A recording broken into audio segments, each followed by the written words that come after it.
नमस्कार, मैं हूं आपके साथ रोहित। अभी कुछ ही दिनों पहले राष्ट्रपति भवन में सुषमा स्वराज, अरुण जेटली, शिंजो आबे जैसे दिग्गज नेताओं को पद्म सम्मान से नवाजा गया, वो भी देश के दूसरे सबसे बड़े अवार्ड पद्म विभूषण से। लेकिन इसके बावजूद देश में चर्चाएं तो उन हस्तियों की हो रही हैं जिन्हें देश का चौथा सबसे बड़ा नागरिक सम्मान पद्मश्री दिया गया।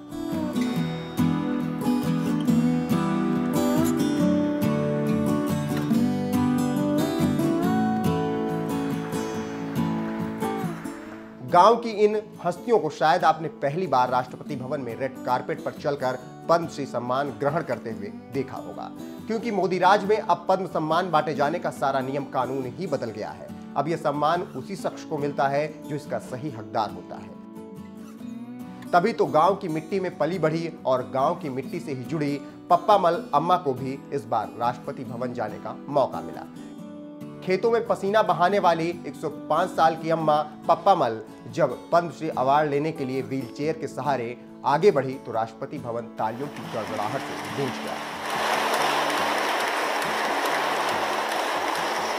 तो वहीं देश के उपराष्ट्रपति और पीएम मोदी ने तो बुजुर्ग अम्मा के सामने हाथ जोड़ लिए।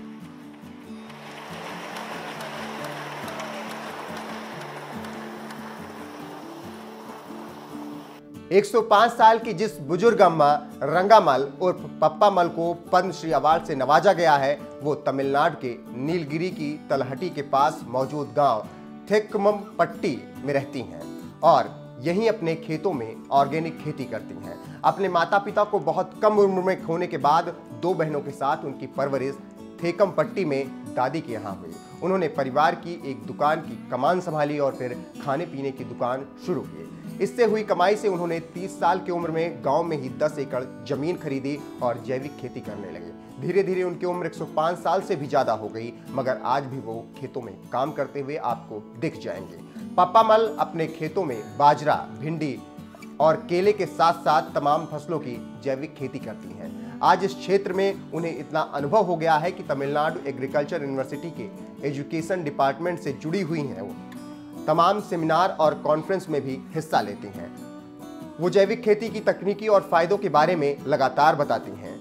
इसी साल जब फरवरी में पीएम मोदी कोयम्बटूर के दौरे पर गए थे, उन्होंने बुजुर्ग अम्मा से मुलाकात भी की थी, जिसकी एक तस्वीर सोशल मीडिया पर खूब वायरल भी हुई थी, जिसमें पीएम मोदी हाथ जोड़े नतमस्तक नजर आ रहे थे। तो वहीं बुजुर्ग अम्मा भी उनके सिर पर हाथ रखकर आशीर्वाद दे रही थी। पीएम मोदी को आशीर्वाद देने वाली बुजुर्ग अम्मा को मोदी सरकार ने जैविक खेती के अहम योगदान के लिए ही पद्मश्री अवार्ड से नवाजा।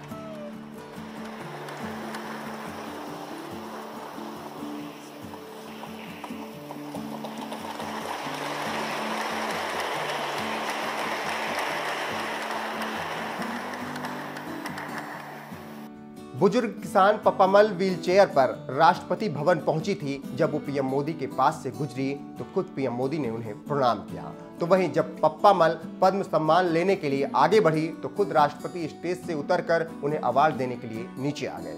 इतना ही नहीं, इस दौरान एक नजारा ऐसा भी देखने को मिला जब पीएम मोदी की तरह ही देश के राष्ट्रपति रामनाथ कोविंद को भी हाथ पकड़कर आशीर्वाद देती नजर आई। मोदी सरकार में पप्पामल जैसी बुजुर्ग किसान को पद्मश्री सम्मान मिलने पर पूर्व क्रिकेटर वीवीएस लक्ष्मण ने लिखा, उम्र केवल एक संख्या है। 105 साल की पप्पामल ऑर्गेनिक खेती में लीजेंड है। वह थेक्कम्पट्टी में अपने खेतों में काम करती हैं। वो बाजरा, दाल और सब्जियों को 2.5 एकड़ खेत में उगाती हैं। वो प्रोविजन स्टोर के साथ ईटरी भी चलाती हैं। उन्हें पद्मश्री अवार्ड से सम्मानित किया गया है। बुजुर्ग अम्मा के बारे में एक बात आपको और बता दें कि वो भले ही पीएम मोदी को आशीर्वाद देती दिखी हूं और मोदी राज में ही उन्हें पद्मश्री सम्मान से नवाजा गया हो, लेकिन बुजुर्ग अम्मा बीजेपी की धुर विरोधी द्रविड़ मुनेत्रम कज़गम यानी डीएमके की फैन है। वो इस पार्टी की सदस्य भी हैं। लेकिन इन सबसे इतर पीएम मोदी ने दलगत राजनीति से ऊपर उठकर जहां उनसे आशीर्वाद लिया, तो वहीं मोदी सरकार में ही उन्हें पद्मश्री सम्मान से भी नवाजा गया। ऐसी हस्ती को पद्म सम्मान से नवाजे जाने पर आपका क्या कुछ कहना है? अपनी राय कमेंट बॉक्स में जरूर भेज दीजिए।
श्री सुजीत चटर्जी, साहित्य एवं शिक्षा।